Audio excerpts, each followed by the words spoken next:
We are the Writing Gals, and we're here to chat about what to do if a book launch just doesn't go as you expected. But before we get into that, we're going to chat about what's going on in our lives. So, Laura, you want to take it off? Oh, not take it off, but Start it off. bloopers. Wrong thing came out. No, I don't want to take it off. No, sure, I'll go for it. This last week, oh gosh, I've got to tell you, the weirdest thing happened to me this week, and I have to tell you about it because not enough people talk about this. Okay, it's not totally good, but I feel like it's productive. So last month I was like aiming for making 5 figures in a month, and it's something that I've had like a goal to do ever since I started doing this. And like the very first time I published was 2009, so I feel like I've been on and off, like I want to make 5 figures a month.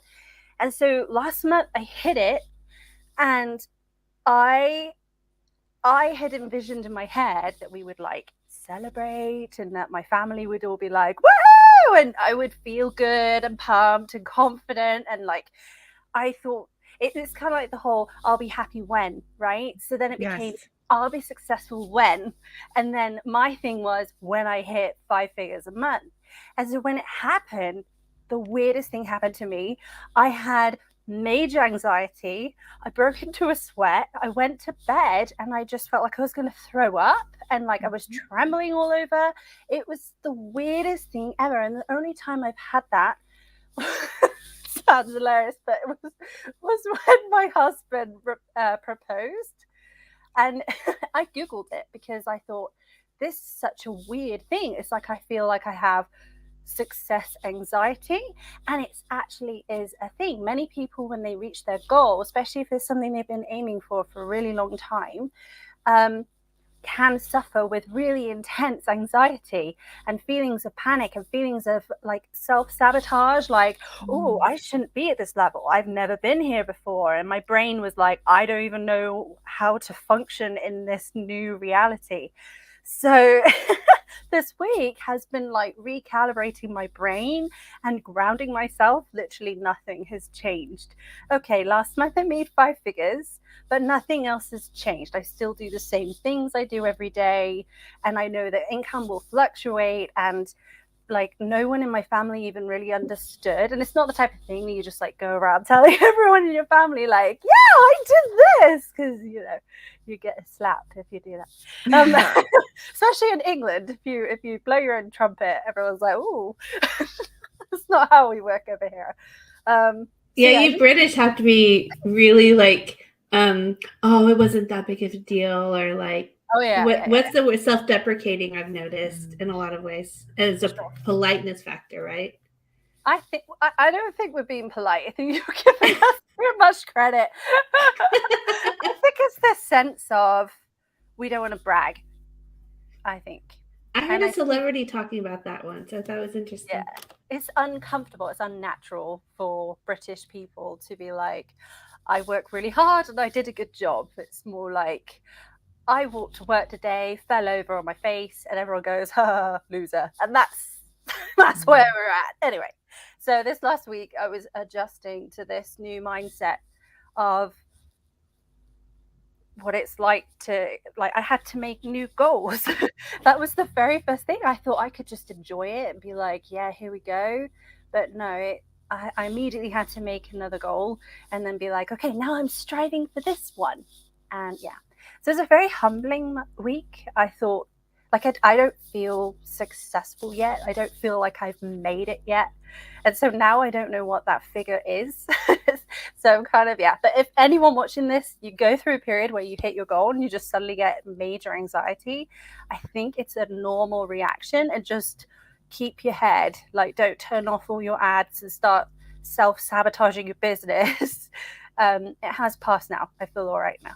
But I haven't got much writing done. So that's my week, was my little freak out, and I'm still here. Awesome. Anne Marie, how about you? What you working on?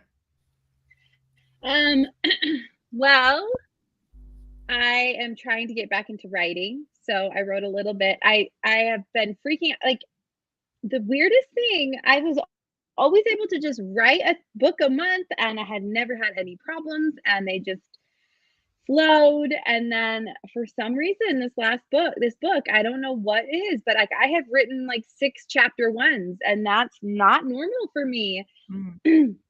And so I finally told myself to stop it and to write the story that I had initially set out to write and see where that goes. And I think one of my problems is I'm always trying to think in series. So write this book, who's going to be the characters in the next book? How am I going to set up the next book? And I have 3 covers for this series, and I know I want it to be a series, but I'm also just kind of being like, I'm going to leave it on cliffhangers. So that kind of gave me like, I don't have to tie everything up perfectly at the end of this book, and I'm having multiple characters and all this stuff. So fine. Anyways, I just was like, you're done. You're going to stick with the 16,000 words you already have written instead of trying to rewrite them all again. And so now I'm just going in and trying to clean up where I started my story in the wrong spot. So now I have to clean that up. And once that's done, I think the writing will flow a lot more. I'm excited to get back into writing. And kind of like with Laura, I did almost two times my income last month. And my goal is to have a 6-figure month. And so I'm working towards that, but that's a daunting task, especially since I have to now double my income again. Mm-hmm. And so I've been coming up with this like analogy in my head that like I'm working on a garden, right? And there's some people that work on giant gardens, and there's some people who are like, I have my window box in front of my house, and this makes me happy, and that's where I want to work. And so it's like once you cultivate your garden and it's just producing, it's a lot easier. But like with Laura and I, it's like, okay, I worked on 1 quadrant of my garden, and I have 3 more quadrants to go. And it's very scary and daunting. So now I'm like, okay, I'm just going to focus on my 2nd quadrant and trying to figure out what I'm going to, plant to cultivate in that quadrant. And then I've still got more room to grow. I was even like texting Laura today because I was looking at books in my past that had done well. And I was like, my Married series did so well when it first launched. Like, why do I have it in my head that it's done? Nobody's going to read it again. Like you almost like stop sales from coming because you don't believe anyone else is going to read it, which is not true at all. And so having that faith that my series can get back up to that level again. And I think we almost think it's going to be so hard that we just don't do it. And so now I'm just like, okay, let's work on 1 book. Let's get 1 book up and running. Let's get ads to it. Let's get good ad copy written for it. Get all the paper. As you can see, I have been working on my hard copies. These 2 shelves are different books. They're not all the same book. So I have all my Rural series in hard copies, all my Magnolia series, my Wolf Shifter series. I'm getting there. I'm very excited. This has been my 2022 like work, the fruits of my labor. Anyways, so working on 1 book at a time, getting that set up, and then moving on to the next. So I'm excited to see what May will bring, but definitely a lot of growing and changing, and I feel like I haven't been on the podcast in a while, but yeah, so that's what I've been going through. Nice. More than just this week. This has been like, my life issues for months. Yes. Out for you all. Michelle, what you been up to? Well, see if you guys can hear me over the rain and thunder outside. So I was telling Anne-Marie before we came on, my kids' playroom downstairs flooded last night. And so I've been cleaning that up. And so I'm watching out the window like, more rain, go away. So we've had tornadoes, hail. Like we just had both of our cars have to get fixed from hail. And my 1.5-year-old roof is having to be replaced because of hail. And now we got the flooding downstairs. So I'm just kind of like, Arkansas fun right now. Plus it's the end of the school year. So tonight I have my daughter's in a play. My other daughter has a concert. And my other son has a concert at 3 different schools all at the same time tonight. So how do you choose? Wow. Well, so fortunately 2 of them are being live streamed, and the play has 2 nights that it's showing. So we're skipping the play, going to the play tonight, and then taking turn. Like, I'm going to one concert, my husband's going to the other, one grandparent's going to one, the other grandparent's going to the other, and then whichever one we miss, we'll watch the live stream or the YouTube of it later. But it's just kind of like that's what my life is like. And so I find it ironic that there have been times when I've had plenty of time to write, and I could not make myself write. And now I am so jazzed about my story and excited to write stories and excited to write in them. And my life is just like appointment after appointment after like event after event after Mother Nature making things fun. It's like, can I catch a break? But I did get an episode published in my Kindle Vella, my Night Bloom Academy story yesterday, and I was really surprised. I checked the rank last night, and it went up to 105 on the top fave list, and so I'm close to breaking back under 100 again. I'd really like to. That's my I don't have a financial goal right now because I'm just like whatever. I don't even know what to make of a financial goal right now, but I can say one of my goals is to get that story under 100 on the top fave list again. And I want to finish my new rom-com by the end of May. So that's going to take a lot of work. But, and then we've got the final proof ready. Like the final, we just have to get it proofread on our new book, my co-written book, which is Bad Boys, Good Girls. So is that what I called it, Amy?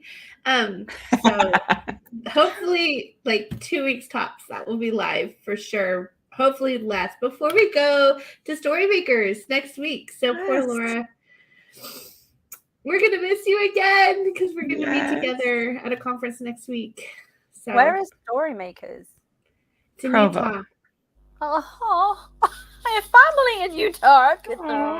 I need to come next year. I'll be at everything next year, hopefully. We'll make the plans ahead of time. That's all I got. Just trying to make it happen. Exactly. So I've been working on my angel story, whatever it's called. Angels Can't Fall in Love. And I do have another episode almost done, almost finished. I wrote most of it yesterday. And I'm in a hotel. If you haven't noticed, my background's different because my grandbaby turned 1 on the 3rd. And so I had to come visit and say happy birthday and snuggle with my grandbaby because he's just adorable. So that's what I've been doing. And then I have to get ready for my classes for Storymakers. So I've been doing that as well. So excited about Storymakers and next week. So that'll be so much fun. All right. But today we're talking about book launches and what to do if your book launch just doesn't go as you wanted it to go or expected it to go or doesn't even really take off at all. What happens when you launch a book and it just sits there? So what do you guys think? What do you do when that happens? So I did this. I actually had a book flop like when it launched. I was stubborn about the cover. So I launched a rom-com, but I absolutely hate vector covers.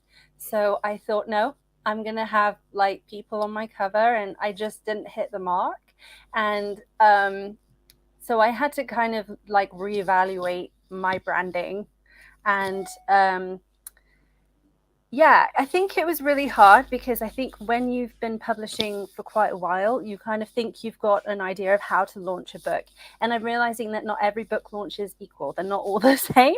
Some do really well without that much effort. Some like, and I used to think that if you have lots of pre-orders, it means you're gonna do well. And I had like, I think 170 pre-orders on that book. So I thought, oh yeah, this one. And it was Enemies to Lovers, and it was rom-com, which was like really taking off at the time. And I'm like, I'm gonna just be like so rich. And yeah, it didn't work out so well. So for me, what I had to do was detach myself emotionally from the product, look at it as a product, not a baby, and then sort of think, okay, is there a problem with the book itself? Then you look at all the reviews and you're like, okay, there's not a problem with the book. And then it's obviously a blurb, cover, branding situation. So I did change my cover to something more. It was sort of an in-between vector because they do have faces. And then I've been tweaking that blurb so much over time. And yeah, so I think the biggest tip I have really is just to sort of dissociate the book with your self-esteem. Like it's not you, you're not a failure, it's not the end of the world. And also, just because it didn't sell very well at the beginning doesn't mean that you can't suddenly have it take off later on once you've got all your ducks in a row. Yeah, absolutely.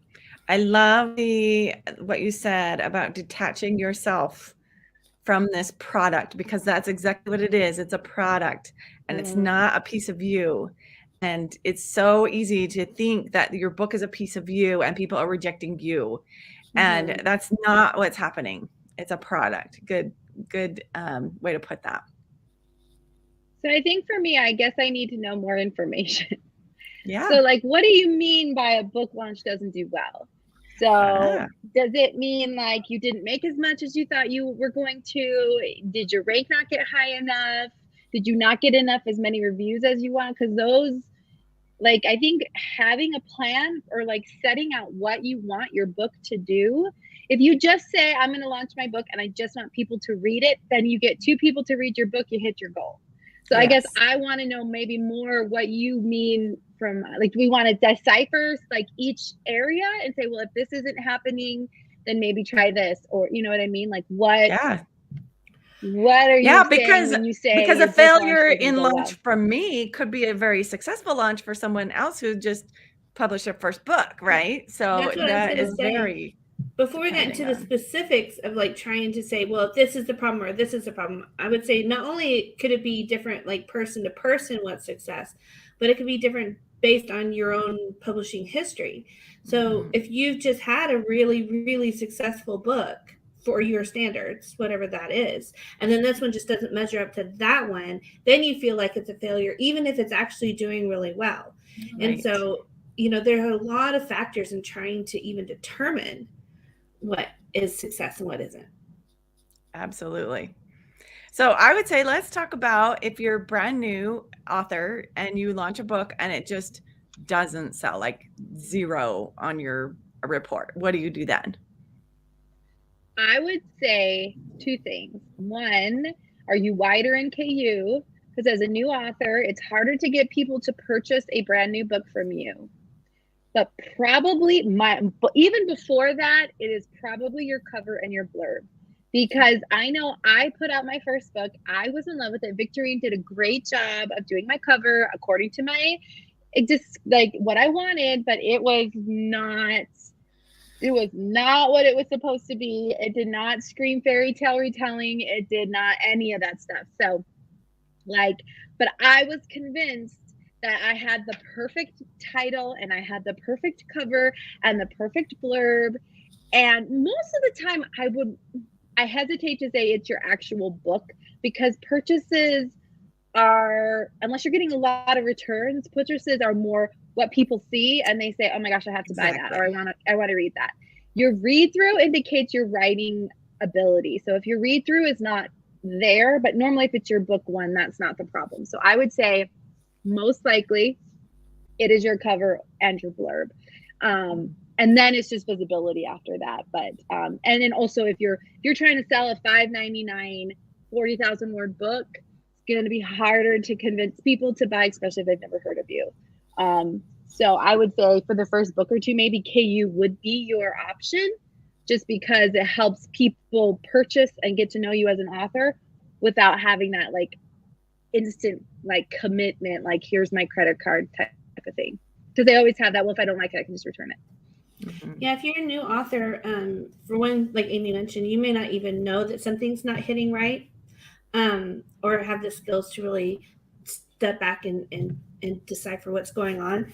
Luckily, you can get lots of help from that in the community usually. But what I would say more than anything is what she mentioned at the end, is that you just don't have a platform yet. And that's not your fault.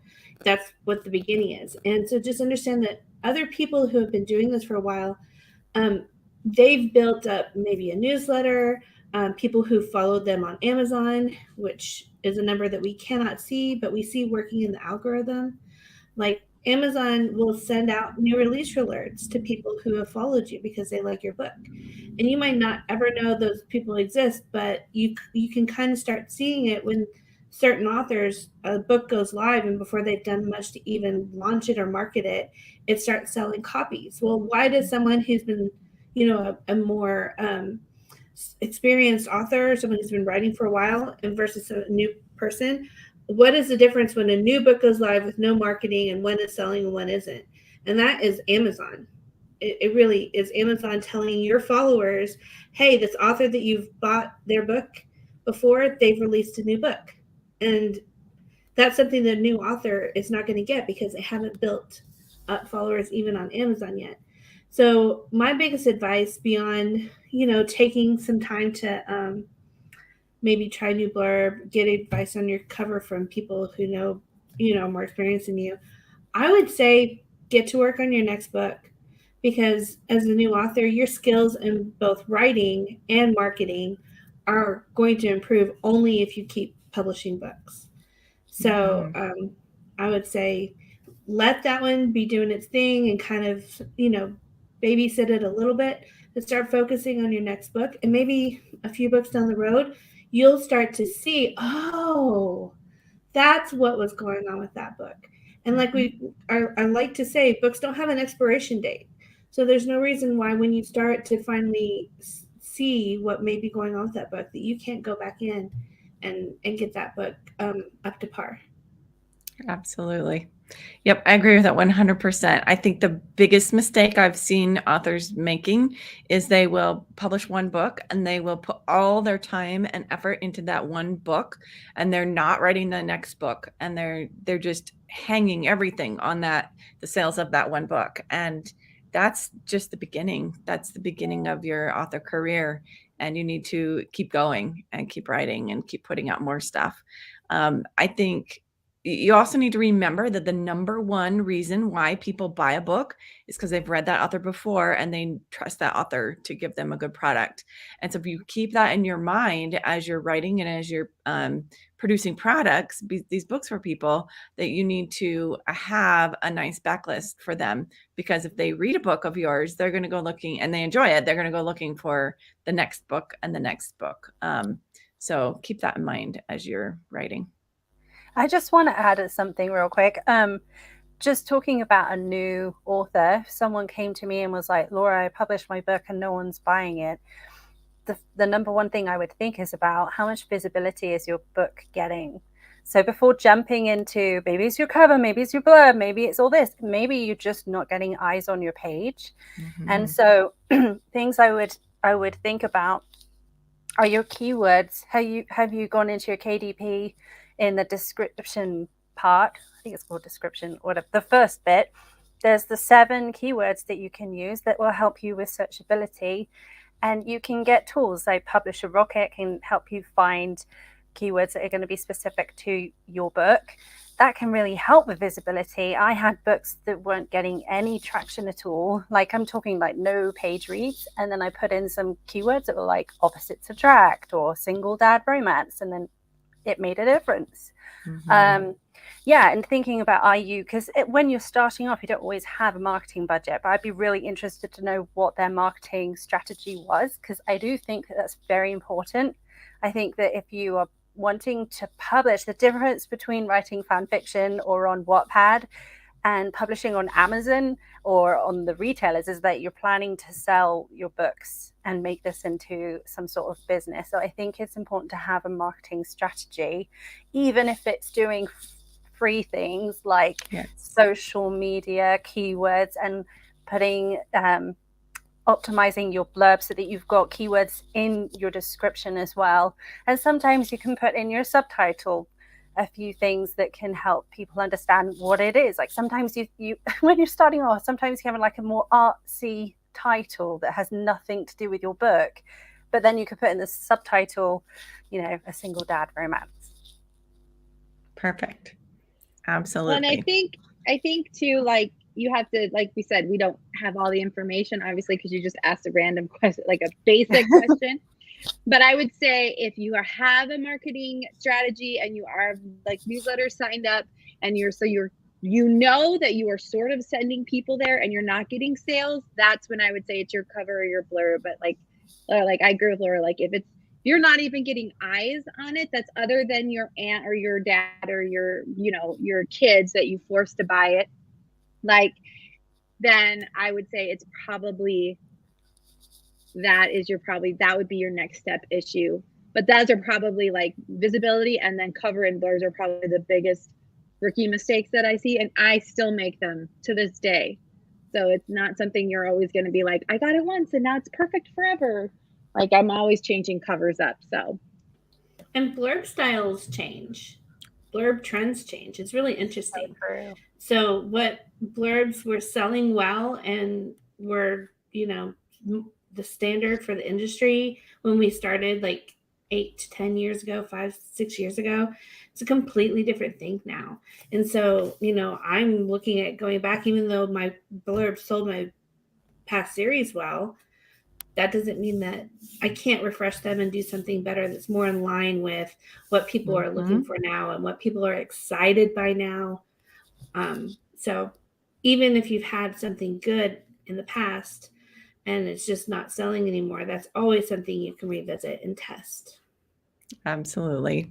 And blurb writing is a completely different skill set than writing a book.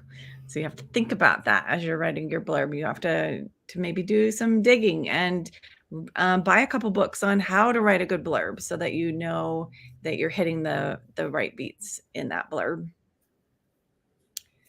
All right. So what do you do if you are an experienced author and you have quite a few books out and you launch a book and it just feels like a failure, even though it may be selling, it just doesn't sell as well as all of your other ones?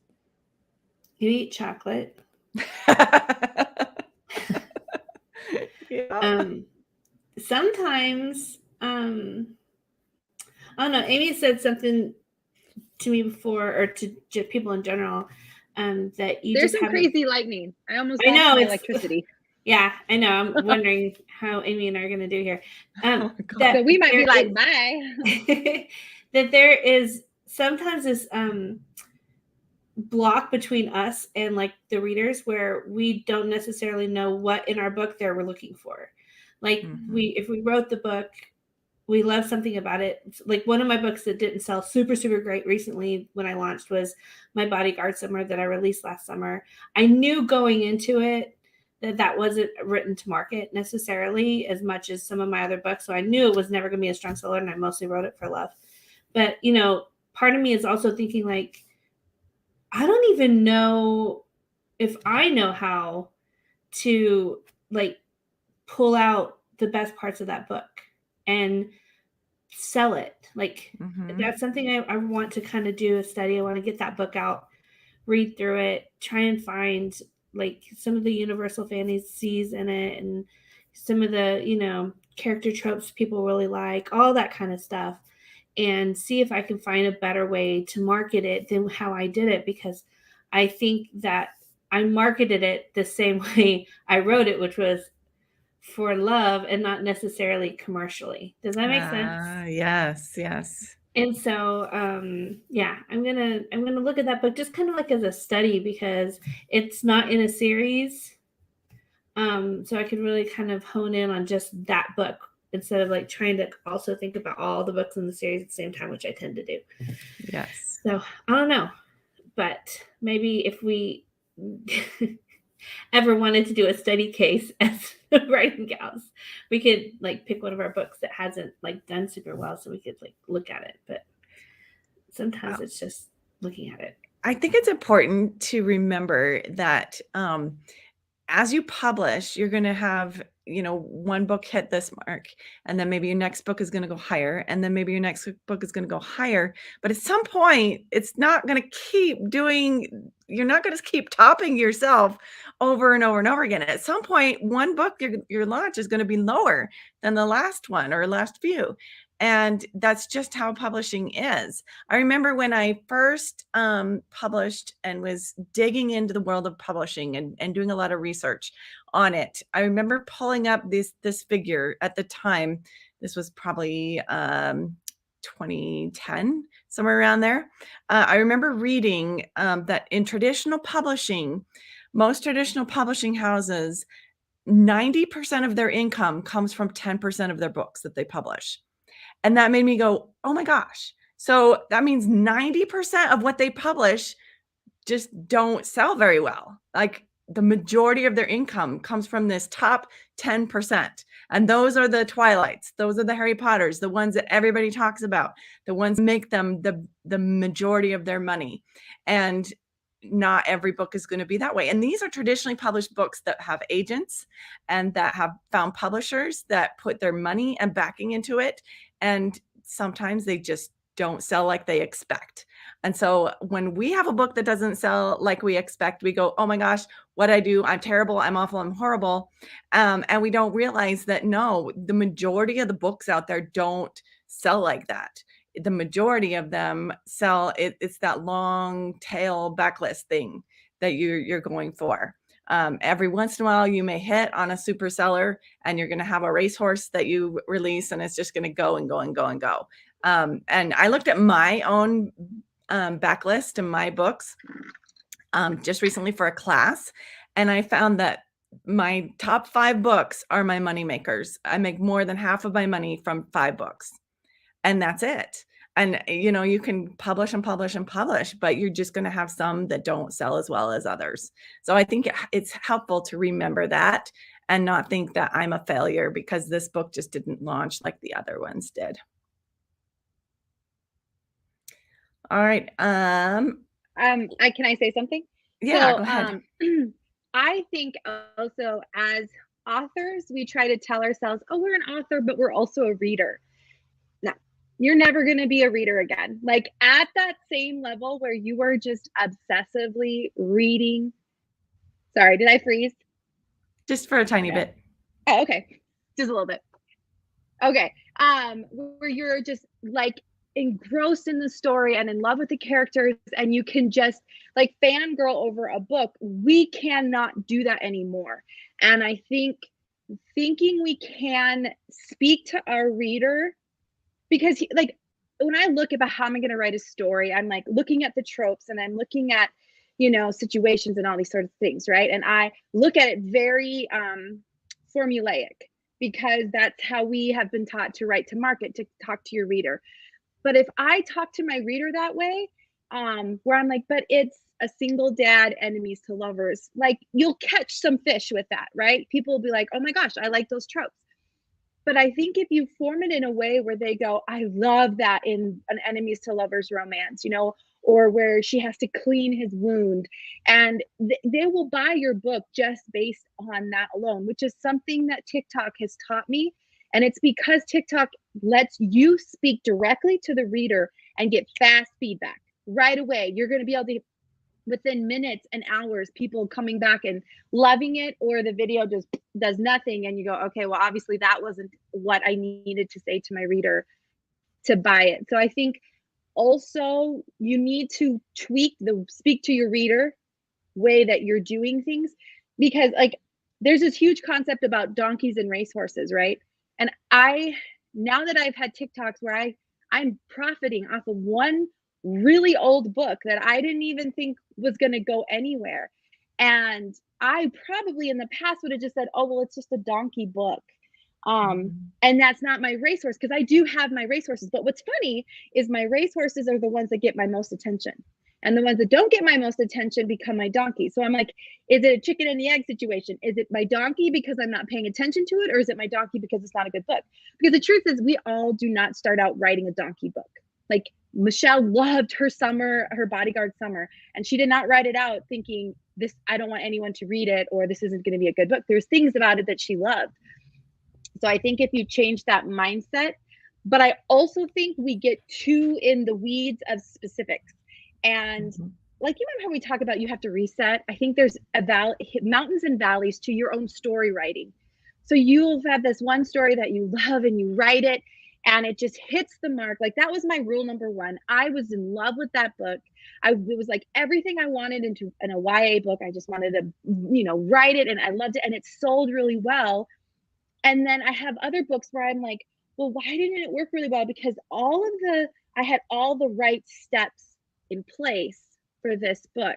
And I think it's because I looked at it in two different ways, even though I still enjoyed writing the every step in place. And I still, I don't want to write a boring book, so I'm going to stuff it full of really good things. My mind is different between the two books. So I think also when I see authors who have experience and they're either shoving money at their book to be like, come on, get up there and rank, I'm like, I think sometimes you need to take a step back and you need to look at your book differently. Because like I had this experience with my Magnolia series, because I was like, I'm determined to get this book series to sell, and it's 9 books.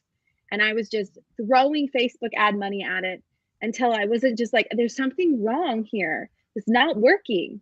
And I had to take a step back, and I had to say, even in all of my ideas of what I wanted this series to be, what was my foundation reason for writing this book?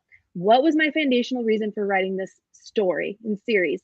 And then how do I talk to that specific reader for whom I created this series for?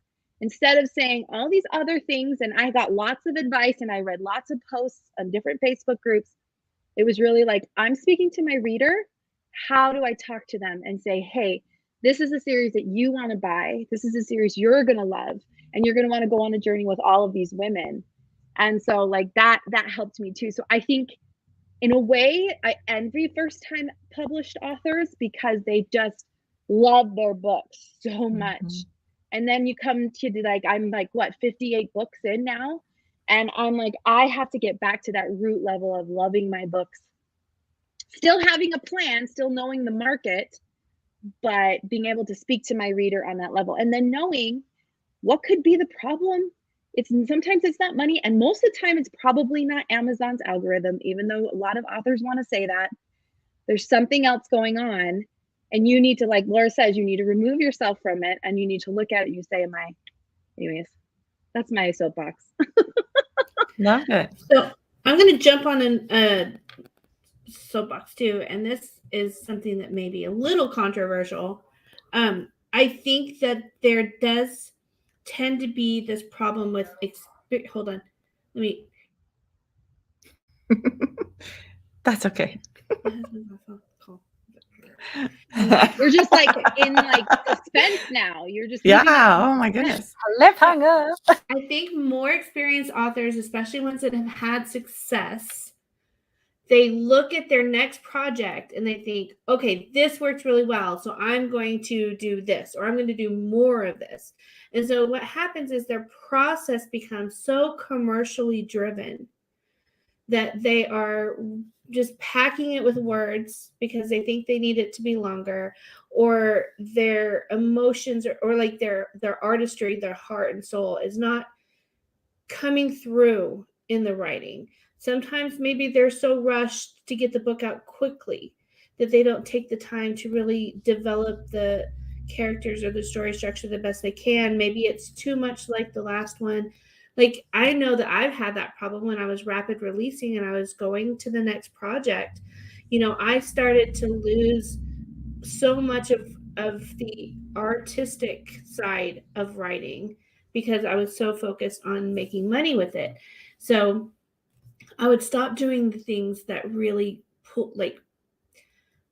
drove soul into the book. And I stopped focusing as much on how do I make this story better than the last one, rather than just selling better than the last one. And somebody mentioned at the beginning of this that like if a book isn't selling at launch, it's probably more to do with the packaging or the branding. But I think give it a week or two past that initial launch stage, and it does have to do with what's inside the content. Because you start having your reviews, you start having word of mouth. I mean, if your book's really good and it's special, if you write a special book and people are talking about it and sharing it with their friends and raving about it on social media, that starts to take on a life of its own that's outside of anything that you're doing. And the only way to really accomplish that is by approaching your story the way you should approach a story. And I think it's really this complicated dynamic that we're in as publishers and authors at the same time, because we have to wear both hats, and it's really impossible sometimes to divorce the two. And I don't think we should completely. My bestseller ever was something that I looked at from a commercial branding standpoint before I ever started writing it. So I'm not saying that that's bad, but once I started writing that book, I had a very personal reason for writing that book the way I wanted to. Like, it meant a lot to me. And I put everything I had into that. And so you just have to remember that as you are approaching new projects after success, and you're focusing so much on, advancing in your career and building the success, to not leave the artistry of writing behind, and to continue to improve your craft, to not think, oh, I've hit a good enough standard. I think that is really doing yourself and your readers a disservice to think, okay, I'm good enough at writing now. Clearly I'm making money. I don't need to keep trying to make my books better. I just need to make more of them. So try to avoid that, because I do think I think it will start to impair your ability to reach your readers in a way that will build a stronger platform and a more lasting career for you in the end. Yep, I think that's really good advice. All right, any other thoughts? We have somebody asking about pen names, trying to sign up for KDP more than once. You cannot sign up more than once. Can I say something real quick, Victorine? Yeah, go ahead. Oh, I thought you said I cannot. I asked that right when you glitched and you said you cannot. So I thought you were saying, no, you cannot say something. I was like, well, geez. I just want to say too, so like there is a difference between writing YA romance and women's fiction. And of course, everyone understands that. But like when it comes to marketing my YA, it's very easy because it's very tropey in and of itself, just because it's in the title. Like, you can't kiss your best friend. Well, duh, now it's going to be a story about best friends who kiss. Women's fiction is a little bit different. And I think as an author, we start to add more and more and more layers to our stories.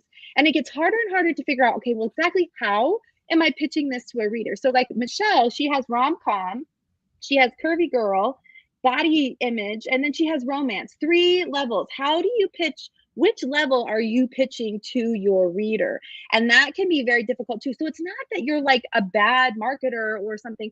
As an author, you're just going to naturally start adding in more deeper elements, more story conflict above and beyond just a flat out, this is a romance.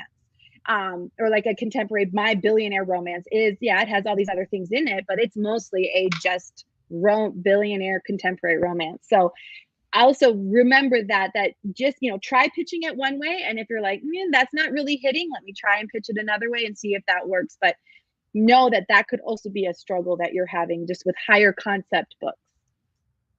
Good. Learning to pitch your books is going to change your career, absolutely catapult it. And it's a completely different part of your brain.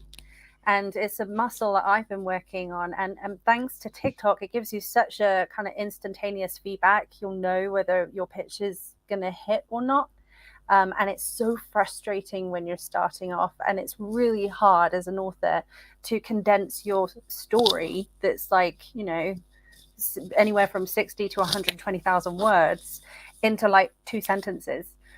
But if you can do that, you can change everything. And let me tell you, Queen of Snow has been out for over a month. No, not a month, over a year.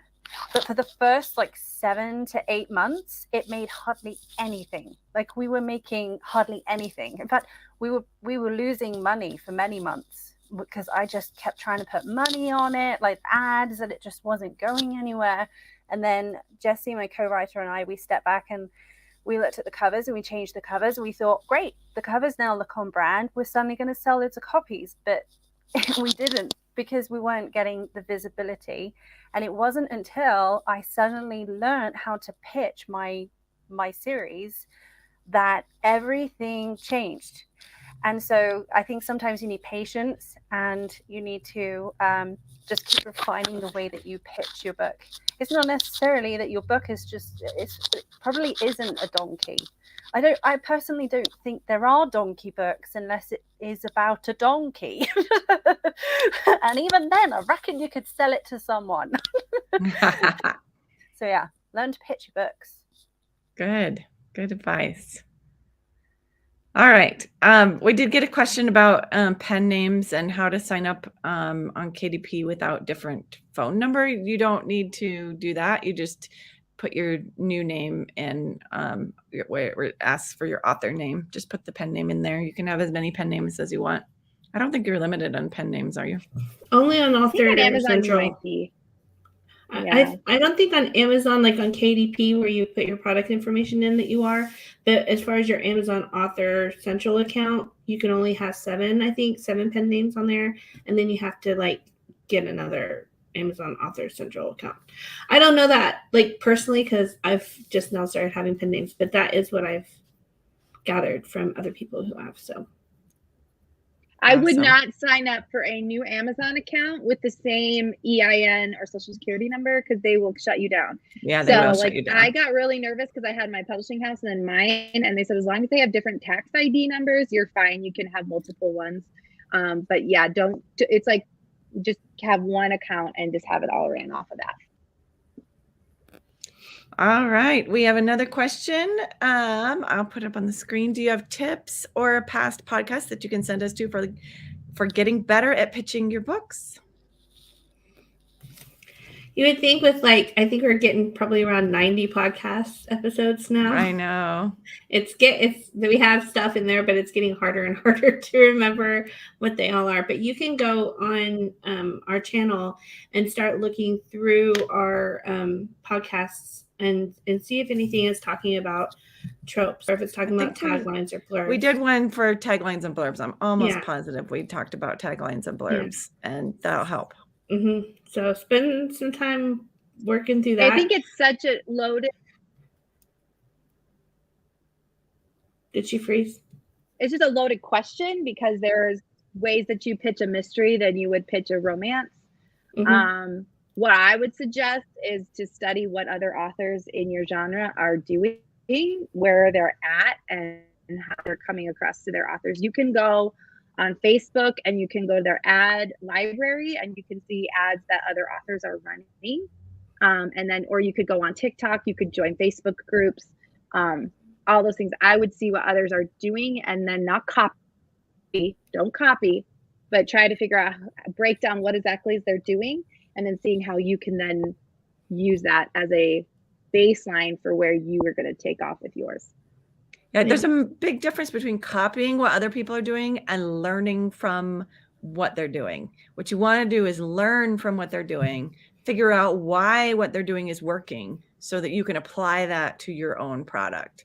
Don't just copy. Yeah. And this is just one of those things that even if you are told the basics, like the basic premises of how to pitch well, it's always 100%, like Laura said, going to come down to figuring it out for yourself.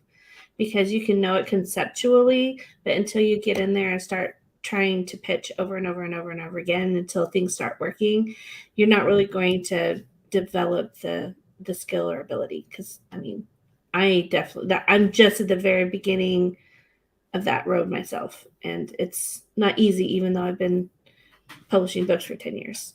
Right, it's never easy. I have a tip for a starting point to get you started. The biggest thing I wish someone told me was to pitch your book, don't try and be a blurb, So like my Little Mermaid retelling, I was always trying to pitch it like, imagine like the Little Mermaid's father is Poseidon and then like he goes missing and then she has to like make a deal with someone and then she's engaged to the prince and then she has to like go find him. And it was like, no, people were just like, it wasn't working. And then as soon as I was like, hey, imagine the Little Mermaid was engaged to marry the prince, but she was in love with Captain Hook. It was like, give me your money, let me have it, And so kind of look at your story from a sense of what is your USP? What is your sales point? What is the point of that book that is going to make people go, I have to have it? And it might be an experience. So it might be you're pitching a scene. It might be a trope, but you're going to be doing it with your own little twist. It might be something that has a cliffhanger at the end so that people have to know what happens next. Just don't make it a blurb. Yeah, and don't make it like an elevator pitch. That's often talked about a lot with authors who are trying to get like a traditional publishing contract. So you have like a minute or 2 minutes in an elevator with an agent or something. Like, how are you going to pitch your book to them? That's not what you're doing here either. You're pitching to the reader, and it's a completely different kind of pitch, because you're trying to convince somebody that they want to spend $3 right this second to buy the ebook, this book.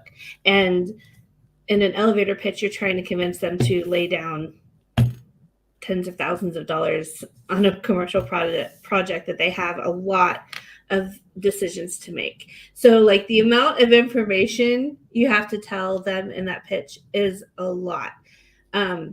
With the reader, you just have to make them want it. Like, it's just a different thing. Want it as a reader. Good point. So. All right, we have one more question and then we probably have to get off. But how to research about subcategories, keywords, and that sort of thing to make sure you get eyes on your book when you first launch as a new author. Does K-Lytics report help with that?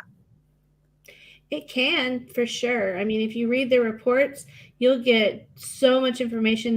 They do have a lot of information specifically on what keywords are performing well within whatever that report is covering. You can also look at titles that are performing well and pull some keywords from popular titles. There's just like a lot of information, but there's also Dave with his Publisher Rocket. Is it Publisher Rocket? Mm-hmm. So he does a lot of inside the algorithms research about how keywords are performing and how to do well. He's also got quite a bit of free content on his website. Maybe want to say what that website is? Does anybody know? Kindlepreneur. Is it kindlepreneur.com? Yes, it is. So I would definitely check out the resources that he's got going on over there. It's one of those things like I have to put it in my search bar and let it populate for me. But otherwise, I would say just try and understand what it is about your book that people might be searching in a search engine on Amazon. That's what makes keywords effective. It might be a little bit differently than what would sell it on TikTok, for example, because you have to think, okay, this is what the reader wants really badly in a story. What are they going to type into a search engine? Like when they go to Amazon, and you want your keywords to be pulling at those searches people are doing. Absolutely. All right, guys, any last words before we say goodbye? No more rain and lots of words. Let's go. Lots of words. Everybody write tons of words this week. Thank you all for joining us. It's been super fun talking about book launches and what to do when they maybe don't go so well. Join us in our Facebook group and click like and subscribe to this video. And we'll see you next time.